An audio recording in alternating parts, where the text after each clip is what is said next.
Eto na mga boss, kakapasok ko lang na balita. Grabe ang mga prosecutor, nagsalita na. Iginante si House Lead Prosecutor Congresswoman Jinky Luistro matapos ang ginawang pamamahiya sa kanya ni Senator Judge Robin Padilla para maipagtanggol si Vice President Duterte sa impeachment trial. Pwede daw niya itong ikatanggal, lumitaw na hindi siya neutral, bawal daw to sa mga judge. Iuutos na sa presiding officer Senator Judge Francis Chis Escudero. Tara, panoorin natin to. Your comments naman po doon sa pag-block ni Senator Robin Hood Padilla doon sa clarifications sana ni Kong Jervy Luistro. Again, babalik po tayo doon sa binanggit na po natin kanina. Magandang makapaglinaw po with the Senate Impeachment Court kung yan ho ba talaga yung patakaran ng korte patungkol po doon sa pagtatanong po ng mga panel whether prosecution or defense, no? Kasi precise pagkakasabi po niya Senator Robin Hood Padilla, wala kang karapatang magtanong. So, very important po yun kasi ang pagtingin mo natin on certain matters, no, na kailangan po mag-clarify. Kung halimbawa, hindi ganun kalinaw yung pagkakatanong po nung pong Senator Judge, tingin ko naman ho may karapatan yung pong atin pong mga panels, whether defense or prosecution, na humingi po at magtanong nagpaglilinaw mula po sa mga nagtatanong pong Senator Judge. So hopefully, it is something that can be clarified by the Senate Impeachment Court moving forward. Okay po, thank you po. Sorry po, kung related lang po dun sa tanong ni Vel. Kung Terry, yung sinasabi niyo pong dapat mag-clarify impeachment court, will the prosecution formally raise this sa susunod po na trial bago mag-start yung Article 1? Will you formally seek that clarification sa korte? Well, pag-usapan mo muna namin bilang prosecution panel, no? Kung will it require a formal manifestation or will it be an oral manifestation or is it something na tingin ko hindi na dapat yan mahabang panahon, ano? So we will discuss this matter, but I'm speaking as a prosecutor. I think very important na magkaroon po ng paglilinaw kung yan po ba ay aktual na patakaran kasi medyo mabigat din po yung binanggit, ano, na wala kang karapatang magtanong. No, so and the manner by which it was delivered medyo mabigat din po, no? So I think for the guidance of either party, defense and prosecution, baka very important po to clarify that particular matter. Thank you, Kong. Okay, Gab, it's your turn. Ma'am and sirs, good morning po. Regarding lang din, follow-up din sa tanong ni Marian. Tingin niyo po ba, kung ganito yung, although medyo flawed nga po yung reasoning ni Senator Judge Robin Padilla, do you think dapat tanungin niya rin to sa defense? Kung ganun yung stand niya in the spirit of fairness? Well, to answer po the question, well, pwede hong itanong ng atin pong Senator Judge, no, to both parties, ito pong mga bagay na ito. Pero syempre, sa dulo-dulo naman ho, yung pong Senator Judge yung mapagpasya kung saan po nila at kanino po nila itatanong yung pong mga clarificatory questions po nila, no. So we will leave it to the Senator Judge to make that determination. Sir, yung neutrality ba, dapat nanggagaling ba yun sa mga sa prosecution or sa defense, or dapat ba nanggagaling siya sa korte o yung senator judges? Ang pagkakaalala ko doon sa rules, no, ng Senate impeachment, yung pong political neutrality ay doon po nakaatas sa mga senator judges, no. So ibig sabihin yung pong politika nila dapat nila hindi ang bibitbitin po nila yung pong kanilang trabaho bilang senator judges para makita ho nila without bias yung pong bawat piraso ng ebidensya na ilalahad either po ng prosecution or ng defense. Baka may addition ba po yun, diba? Yes, tama, we agree, no, under dun sa rules impeachment proceedings, dun sa rules nakalagay ho yan, yung ethical neutrality, which is yun nga ho yung meaning to, it is defined the exercise of public officials' duty without unfair discrimination, and regardless of political affiliation and preferences. Since as mentioned, no, naturally, it is understood na we cannot be neutral since it's an adversarial proceedings.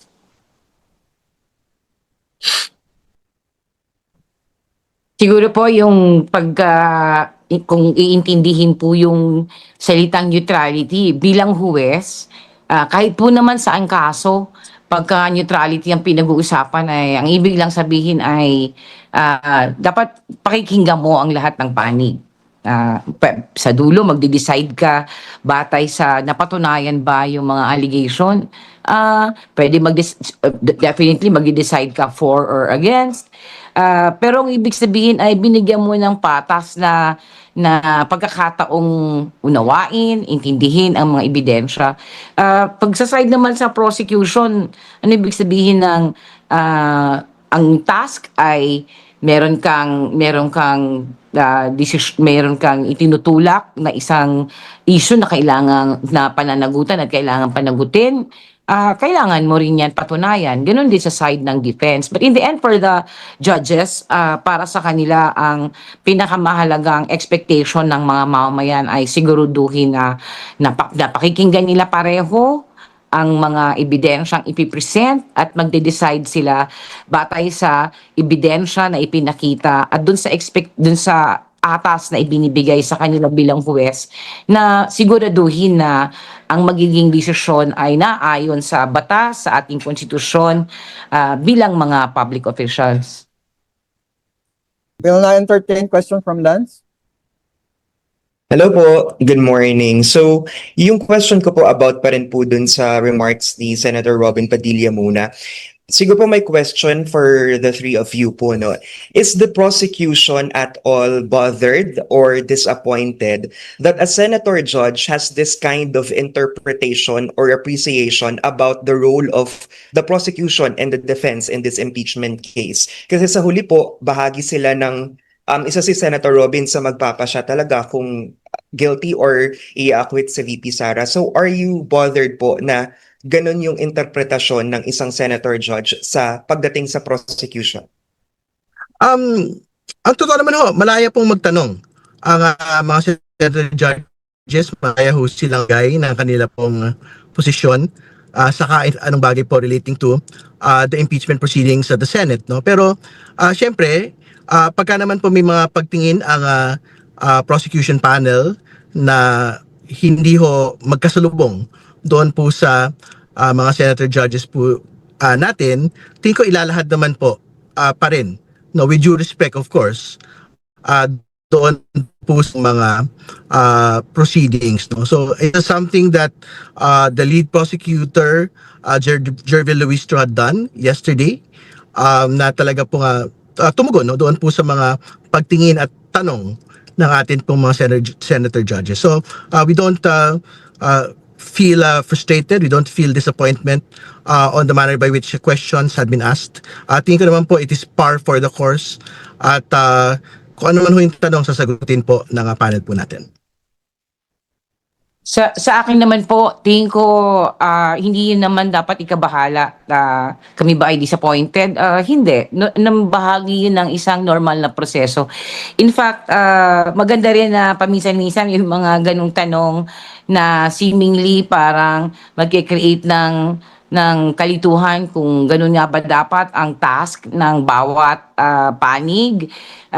Alalahanin nyo, hindi lang naman din tayo-tayo ang nakikinig sa isa't isa. Marami ring nakikinig sa atin ng mga mamamayan. So, I guess, at some point sa ibang mga grupo ay magiging tanong din nila yan. At maganda rin naman na naililinaw ang ganyang tanong. Hindi naman po yata dapat din sabihin na may mali o may tama or dapat ay madismaya.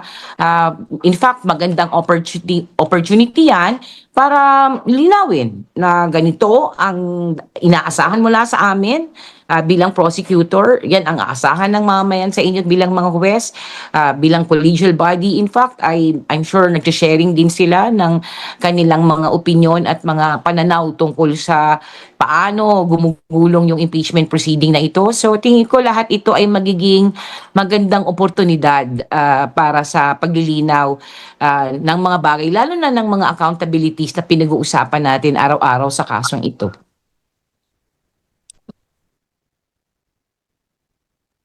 Okay po. Siguro yung next question ko na po, since doon sa clarification ni Senator Robin na nabanggit rin ni Kong Terry kanina, yung about sa threshold, parang he was pertaining daw doon sa threshold issue, and he was claiming na possible one-sided yung prosecution sa usapin ng threshold. Ngayon po ba, ano po yung latest position ng prosecution on the threshold issue? Kasi I know this has been clarified na we are not counting numbers, etc. Pero just for the sake of clarification, since na-bring up po ulit ito ngayon sa puntong ito, ano po yung latest position ng prosecution doon sa usapin kung ilan yung dapat na numero na maghatol kay VP Sara? So ngayon, no, we continue to respect the impeachment court's ruling on the matter, no, na sinabi naman niyan at the start of the proceedings. At pareho pa rin position namin from the start until now. So ang focus lang namin dito, basta siguraduhin namin maglatag ng ebidensya para patunayan yung articles of impeachment. No? So hindi di nakatuon yung focus namin sa kung ilang botong kailangan namin makuha. Nakatuon ng aming focus, no, dun sa pagsisigurado na makukuha namin ang kinakailangang boto sa pagtapos ng paglilitis sa pamamagitan ng paglatag ng matibay na ebidensya. Siguro kailangan nating maglinaw, bukod dun sa binanggit po ni Attorney Jay, kailangan po natin maglinaw na yung po nga paliwanag ni Senator Judge Padilla relating to the threshold question was only raised today. It was never raised in the discussion with lead prosecutor Luistro yesterday. Kaya ang pagkakaunawa ho natin, the context of the question of the Senator Judge was relating to yung pong pagkakaiba ng pong treatment ng isang testigo na inuupo po sa witness stand at yung pong treatment doon po sa mga Senator Judge na may mga kinakaharap pong mga usapin sa mga korte. No? So, yan po ay bagong binanggit na lang po ngayon pong umagang ito pagkatapos po ng paglilitis kahapon. No? But to answer, yes, we leave it to the Senate Impeachment Court to make that determination kasi sila naman po yung mapagpasya kung ano ho ba talaga dapat yung threshold vote for conviction dito po sa atin pong proceedings. Thank you po.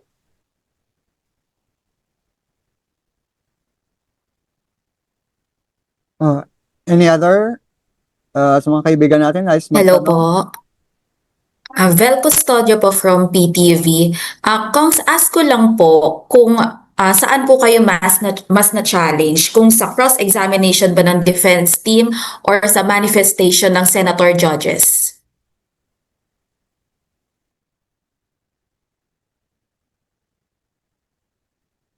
Jay? Yeah. Well, dun sa cross-examination questions, no, doon nagtagal, but they tried to focus on his credibility, matters that are really, considered as peripheral issues, no. Doon, nakita naman natin na when appropriate, we raised the proper objections, no, but at the end of the day, sa amin palagay, no, at nakita niyo din kaya hindi na din kami nag-conduct ng redirect examination, no, sa amin palagay, although at the end of the day ang final determination nasa impeachment court, but para sa amin hindi naman nasira, no, yung mga official findings, institutional records na napresenta ng ating mga witnesses. So it was not that challenging. Pagdating naman dun sa mga questions ng mga senator judges, no, naging composed pa rin naman yung mga kung sino mang on deck na prosecutor natin, no, at sinagot pa rin na maayos, magalang yung kanilang mga naging katanungan, no. Siguro sabi nga ni Kong Terry kanina, maganda lang din na maliwanagan namin kung mayroong mga katanungan na hindi masyadong maliwanag, no, para malaman namin kung meron ba kaming pagkakataon, no, na humingi ng clarification. But just the same, I think both were handled well by the prosecution.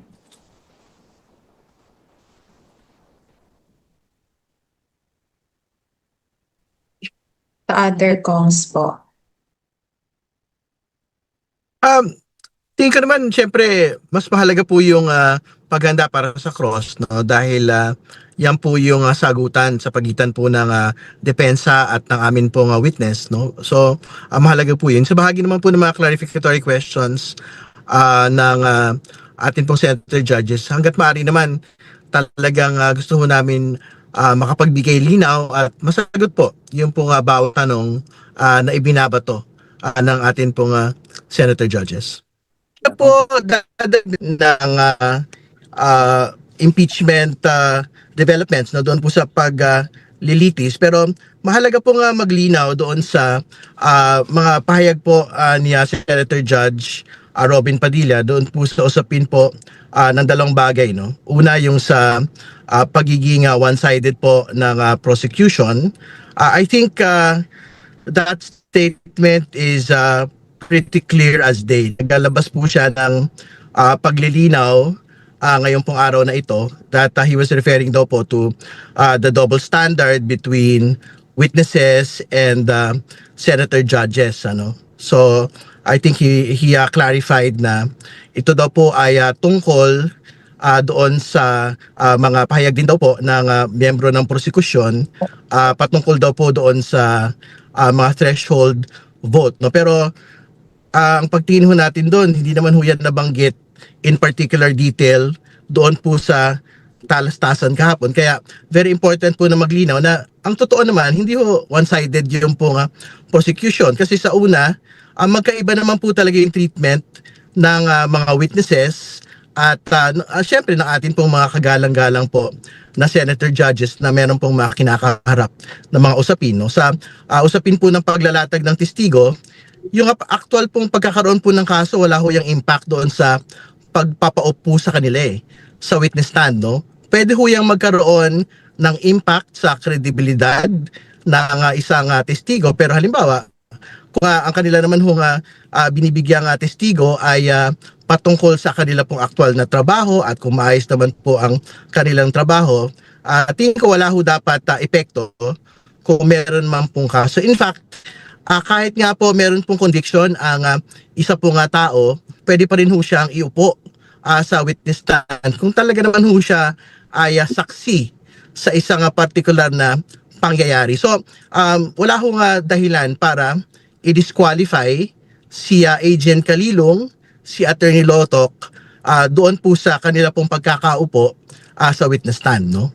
Sa kabilang bahagi, yung usapin naman po ng partisipasyon ng senator judges dito po sa impeachment proceedings po natin sa Senado, isa po itong bagay na nakadepende po sa mga korte na meron pong jurisdiction sa kanila. At yun lang naman po yung tingin ko yung mahalagang paglilinaw kasi sa dulo-dulo po ang magiging mapagpasya po rito ay walang iba ang Senado mismo at yung pong korte na talaga po nga naglilitis ng kanila pong mga kaso. So, yan po yung sapin po ng one-sided remark ng atin po Senator Judge Robin Hood Padilla. Hindi po totoo na makaisang panig lang po ang prosecution hanggat maari kung ano yung kailangan mo namin ilatag para sa pag-abot ng katarungan sa usapin pong ito, gagawin po ng prosecution panel. No? Mahalaga din pong maglinaw yung usapin po ng binabanggit po ng Senator Judge Robin Padilla na wala pong karapatang magtanong ang counsels, no, either a prosecution at defense, no. Siguro darating po yung panahon na kailangan po namin humingi ng paglilinaw sa Senate Impeachment Court kung ito po ba yung actual na sitwasyon at kaso. Kasi ang amin naman po nga pagtingin, naglilinaw lang naman po. Tingin ko wala hong masamang magtanong at maglinaw ang isang prosecutor or defense counsel sa Senate impeachment court kung ito po ay para maglinaw lang po ng mga tanong ng mga senator judges. Kasi balikan ho natin yung actual transcript, no? Noong pong palitan po nila ni lead prosecutor Jervil Luistro. Ang sabi po ni Senator Judge Padilla, so ibig ninyong sabihin yung mga senator judges dito ngayon na humaharap sa kaso na hindi po pinapayagan ng ombudsman at hindi rin sila guilty, ano po ang ibig ninyong sabihin? So pagkatapos po ng tanong na ito, nagtanong po ng paglilinaw si lead prosecutor Jervil Luistro. At sumagot po si Senator Judge Padilla, alam po ninyo, malinaw na po yung sinabi ko at wala po kayong karapatang magtanong. So, I think very important po moving forward na baka kailangan humingi po ng paglilinaw yung pong prosecution team kung ito nga ho ba yung patakaran sa Senate Impeachment Court na hindi po pwedeng magtanong ng paglilinaw ang either party, no, whether defense or prosecution, kasi mahalaga po yun, lalo tikit kung halimbawa hindi naman ho namin ganoon naunawaan yung pong mga tanong. I think respectfully, maganda ho nga makapag-tanong ng paglilinaw yung pong either party, whether defense at prosecution, no? So yung po muna at ibibigyan ho natin yung hapag kay Attorney Jay Tolosa. Magandang umaga ho sa lahat sa inyo. No? Very quickly, sabihin lang ho namin, no? As mentioned a while ago, no? We recognize na may karapatan ng depensa no? Mag-conduct ng full and searching cross-examination. Bahagi ito ng due process. No? Ngunit ang legal effect ng isang cross-examination ay nakasalalay yan kung may material fact ba or official record or institutional finding, no? Na napabulaan sa pamamagitan nitong mga cross-examination questions ko na ito. So, matapos ang mahabang pagtatanong, ang mga bahagi ng official record ay nanatiling nasa impeachment court para timbangin. So, at the end of the day, ang impeachment court ho, under the Constitution, sila ho may karapatan dyan para suriin nila at timbangin nila kung itong mga malakas na ebidensya na linatag ng aming tatlong testigo kaugnay sa grave threats ay ito ba ay napahina ba nitong mga cross-examination questions na sinagawa ng depensa? Ilan mo and we're ready to take your questions. Alright, sino po ang may nais unang magtanong? Ako po. Hi, good morning po. Sir, si Attorney Jay muna. Yesterday you were mentioned about dun sa kay Presiding Officer Jesus Cordero kung pwede daw i-consider ng both defense and prosec. Kayo daw po kasi yung spokes and as well as, private prosec ng House. Yeah. Well, first of all, we appreciate the reminder of the presiding officer, no, and it was stated that it seems that both spokes, myself and Attorney Poa, are being careful so far, no, and lininaw din ni impeachment court spokesperson, no, Attorney Tongol, na it was not an admonition, it was just a reminder. So we'll make sure na moving forward, no, na just like what we've been doing from the start, we'll make sure that all of our statements will not violate the sub judice rule and it will fall under the exemption dyan, which is yung doctrine of fair and accurate reporting, no. But siguro, para mas masigurado din natin na hindi magkakaroon ng problema when it's my time to be on deck, I'm gonna cut back my spokes duties. So clear po, hindi niyo po bibitawan both yung spokes and pagiging private prosec. Well, for now, wala pa naman hong ganong decision. Thank you, sir. Another question lang po regarding po dito sa statements po ni Senator Judge Robin Padilla. Kanina po meron po siyang statement. Sinabi po niya yung hustisya daw po ay neutral. This is parang nire-refer po niya kay Bigang Ginang Luistro for our lead prosec. Sabi pa niya, yung hustisya ay neutral. Ang tungkulin ng prosecution ay hindi para manalo, kundi para sa katotohanan at proteksyon ng inosente. Ang tungkulin naman ng defense ay ang pagtiyak sa karapatang pantao at balanse sa kapangyarihan. Sa isang modelo sistemang legal, kapwa ang pag-uusig at ang pagtatanggol ay mga itinatag ng haligi upang magsilbihan ng layunin hustisya. So, basically saying na dapat daw po neutral ang hustisya. And prosecution, hindi raw pa dapat manalo. For katotohanan and protection. The position ho namin dyan, consistent ho yung dalawa. No? Ang trabaho namin manalo at manalo ang katotohanan dahil sa aming ang position namin dyan, nakabatay sa malakas na ebidensya itong articles of impeachment na ito. So, ang position namin, we're on the side of the truth. So, hindi ho siya hiwalay na bagay. No? Yung kami, we will prevail, that we will get the judgment that we want, pati ho yung truth will prevail. Dahil sa amin, iisa ho yan. Baka po may nais comment yung dalawa nating guest.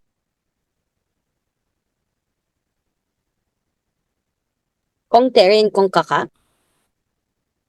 Well, very important na maglinaw ho tayo. Yung po nga Lady Justice, hindi ho balansyado yung balance niya, no?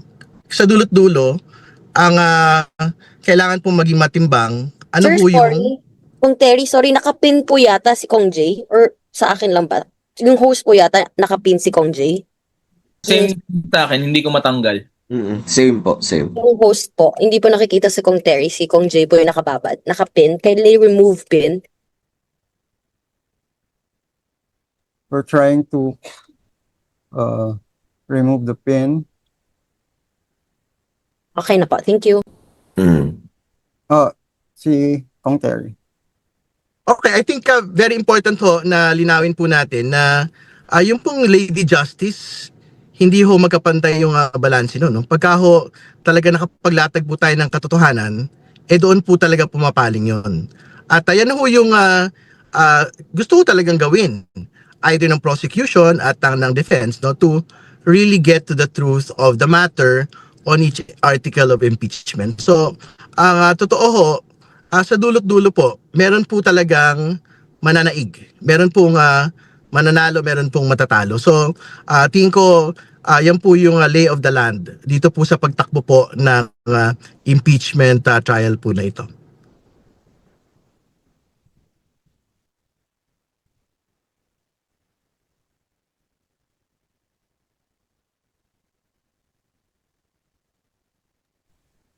Kong Kaka, you have something to say? Magandang umaga po ulit. Parang simple lang din naman po ang pagtingin natin dyan, di ba? Kapag ka nag-uusap tayo ng tunggalian dahil merong karapatan na pinag-uusapan, may karapatan na hindi, may obligasyon na hindi natutupad, meron ka talagang ide-demand na pananagutan. Ang ibig bang sabihin doon ay hindi nagbibigay ng patas na pagkakataon para marinig ang mga panig. Tingko hindi naman. Ang ibig lang sabihin ay dapat ay maging malinaw kapag meron kang papanagutin dahil meron siyang kasalanan o meron siyang hindi ginawa bilang opisyal. Ibig sabihin, kailangan sagutin mo yon. Nangangahulugan ba yon na hindi ka napata sa mga tanong o kaya hindi ka napata sa pagbibigay ng emphasis doon sa accountability? Ang ibig lang sabihin nun ay sagutin mo kapag may kailangan kang sagot, kapag meron kang nagawang kasalanan o kaya ay may obligasyon ka bilang opisyal na hindi mo ginawa. Tingin ko yun yung ibig sabihin ng process, bakit may prosecution, bakit may defense. Hindi siya away, kundi pag-exaction ng accountability. Pagsisiguro na yung obligasyon ng opisyal ay kanyang pananagutan kapag siya ay pinanagot. Tingin ko gano'n lang naman din yata simple ang titingnan ng mga manonood sa atin. Alright, Marian, any other follow-up? If not, meron si Gab ang kasunod. Yes, okay na po. Thank you, sir. Parang nakita naman natin ang nangyari, nag-end kahapon, ilang pangatlong testigo na ito, napakarami ng tanungan, pero hindi naman nagiba din yung napatunayan na no dun sa article na pinove ngayon. So ang tingin ko pinakamahalagang mensahe din dito sa mamamayan na interesado rin silang malaman na kapag mataas yung opisyal natin, syempre mataas din yung inaasahan natin na level ng pananagutan. Kaya sa nangyayaring proseso ngayon, lalo na sa pag-establish ng Article 4, yung grave threats ay naipapakita naman sa mga tanungan na nalilinaw yung accountability at yung na dapat naintindihan din ng mamamayan ang pananagutan niya bilang opisyal ng lipunan. Last question na lang po, another topic po. Kasi kahapon sinagot na rin po ni Deputy Speaker Garin, pero baka po meron lang kayong comment regarding dun sa request ni Vice President Sara Duterte na i-shoulder po ng Senate Impeachment Court yung mga expenses for catering and other arrangements ng defense panel. Baka po may reaction lang po kayo.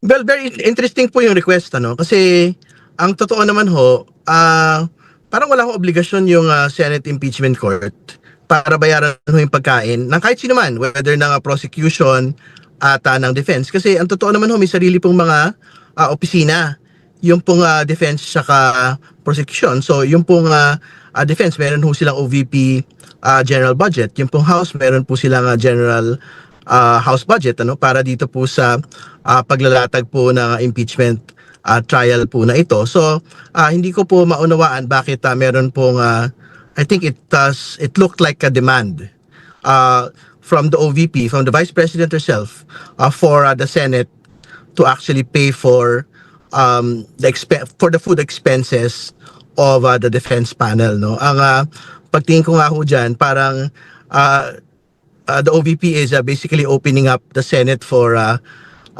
procurement case. Hindi ba? Kasi parang ang gusto nila, sarili nilang caterer, pero ang tagabayad, ibang tao. No? So I think yung Senate po dapat magpasya kung ano ho yung kanilang magiging posisyon dito po sa bagay na ito. Okay, Gab? Okay ka na? Okay lang. Thank you. Can you hear us? Well, mayroon pa bang nais pahayag ng katanungan o paglilinaw sa ating mga guests ngayon? Yes po kay Kong Terry, Isa Umali po ito. Yes po. Good afternoon, good morning po Kong Terry. Kasi si Senator J.V. Ejercito po, nag-announce siya na yung Senate investigation sa flood control scandal will continue despite the impeachment trial po. Kayo po ba dito sa House, yung House Infrastructure Committee, wala na rin po ba kayong plano na ituloy yung inyo pong investigation sa flood control scandal? Thank you po. Well, ang tayo hindi nagbabago mula noon hanggang ngayon, ano. Ang iniwasan ho natin kung bakit tayo nakasuspend anon pong ating pagsisiyasat sa flood control scandal ay yung pong gusto ho nating iwasan yung pong conflict of interest, lalo tigit marami ho tayong mga miyembro po ng Kamara at kahit po sa Senado na involved dito po sa bagay na ito. Kaya nga ho talaga ipinasa ho namin sa mga third parties, investigative bodies katulad ng naunang ICC at ngayon pong ombudsman, no. Ito pong aktual na pagsisiyasat at pag-file po ng kaso. But ang totoo naman ho, marami naman hong inabot, no, yung pong ombudsman sa usapin po na ito. May mga kaso na pong na-file, may mga napiit na pong mga individual at mga sangkot, no, dito po sa iskandalo pong ito. So inaasahan ho namin na magtuloy-tuloy pa ho yung pong gampanin ng ombudsman para habulin yung lahat po ng mga sangkot dito po sa flood control scandal.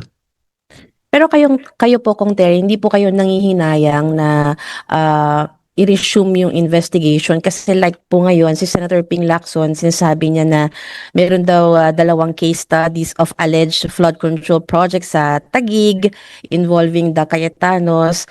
So kung kayo po yung tatanungin, okay din po bang silipin yung ganito, sir? Thank you po. Siyempre hangga't maaari gusto nating magkaroon ng pagsisiyasat to get to the truth, no. Pero again, we are faced with a very particular situation na talaga pong may mga sangkot po tayong mga legislators na naandito, and hindi ho natin maiwasan talaga na lagi po tayong mabiblame at masasabihan na pwede ho tayong merong mga pinagtatakpan, no? So, tingin ko mabigat pong dahilan yon to continue suspending the Infracom inquiries and to just leave it to the ombudsman to do the investigation and file cases against everyone previously involved, and kung meron pong mga bagong mga sangkot, edi magkaroon po ng bago pong mga makakasuhan doon po sa mga new evidence na pwede po ma-uncover. And last question na lang po, no? Ano na po yung inyong preparations para po sa susunod na article na sasalang po sa impeachment court, yung pong alleged misuse ng confidential funds? Meron na rin po bang particular na, bukod po doon sa mga announced po na nasabina na sino po yung mga possible na isasalang din, and kung sino po yung mga haharap din po siguro na prosecutors? Thank you po. Si Jay muna siguro para doon sa pagpasok na po ng confidential funds misuse. Yes. Well, for now, ang mga na-identify na natin through the request for subpoenas and manifestations that we filed with the court, no? Unahin natin yung dalawang bank managers ng Land Bank, no? Pati din ho yung representative from the... Can you hear me? Sorry, Jay. Yes po. Hindi ata ikaw. Ikaw na sa ano. Okay. Repeat na. Maybe we can repeat the answer, please. Yes. So, we already informed the court, no, kung sino yung mga next witnesses natin. So, mauna dyan yung mga land bank managers, no, sila yung magte-testify about dun sa mga withdrawals na ginawa para dito sa mga confidential funds na ito na pag-uusapan natin under the next article. Tapos niyan, magpe-present din tayo ng representative from the House of the Representatives, no, para siya naman ang mag-authenticate at identify noong mga transcript of records and videos ng mga naging related hearings, no, dun sa Kongreso. So after that, no, with respect to ongoing ang preparation namin, no, hindi lang sa mga tatlong susunod na witness na yan, pati na din yung mga iba pang mga halagang witnesses, no, na ihaharap natin, no. As to who are the next ones, hope you could be patient with us, no. We will inform the court accordingly as required under the rules, no. 5 days before the hearing, we have to disclose the identity of the next witnesses, no. And with respect to the who will be handling them, I hope again you will understand, tulad ng lagi namin sinasabi, this is a matter of strategy that we cannot disclose at this time. Pero inaasahan niyo po ba na mas, kumbaga mas matagal to?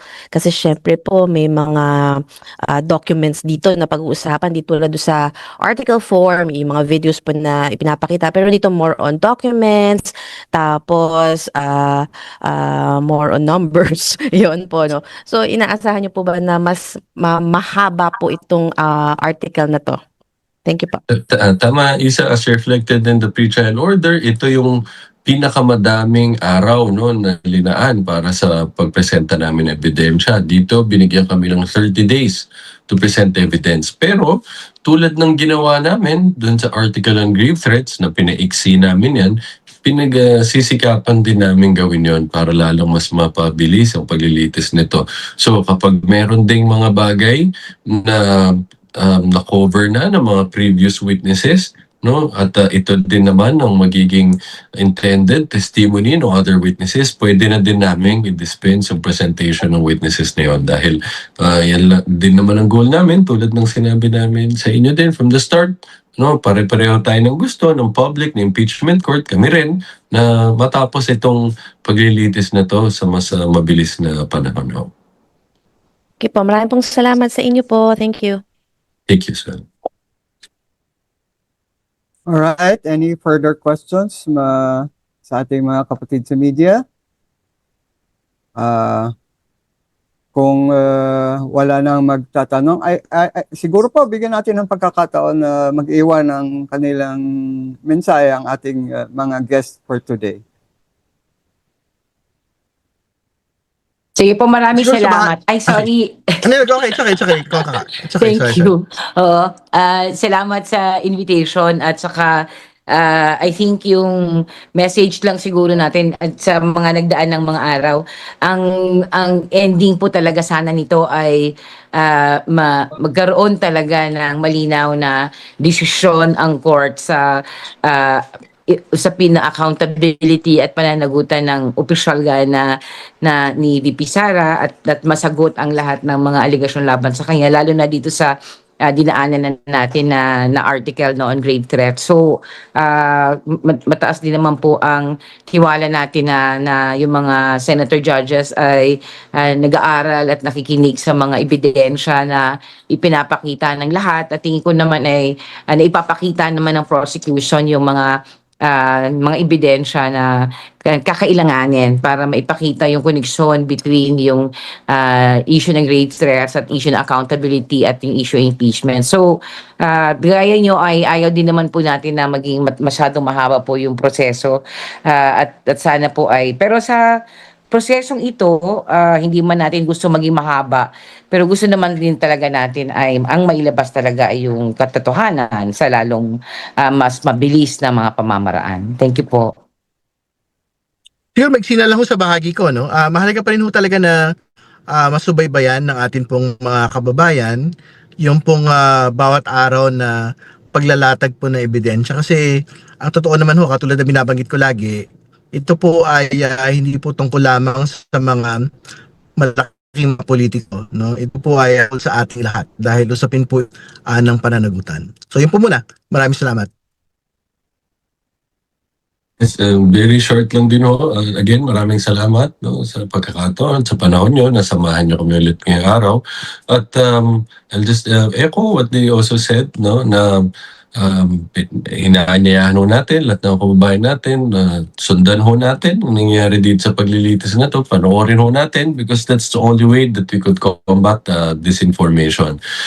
Para masigurado ho natin na mga kababayan natin kapag gumuhukay ng pagpapasya paukol sa bagay na to, batay ho yan sa ebidensya at hindi sa mga kung ano nung nakikita sa social media na maaring salungat sa kung anong nangyayari talaga sa paglilitis na to. So maraming salamat to. On that note po, maraming salamat sa ating mga guests ngayon, si Representative Kakabagaw, Representative Terry Redon at Attorney Jay Tolosa. At sa ating po mga kapatid sa media na patuloy pong tumututok sa napakalagang kaganapan ng impeachment proceedings. Muli po bukas, magkikita tayo muli para patuloy na balita lakayan. Magandang tanghali, magandang araw sa inyo. Ngayon, ikaw bilang Pilipino, ano ang masasabi mo at reaksyon sa balitang ito? Mag-iwan ka ng komento mo sa ibaba at ating pong babasahin isa-isa.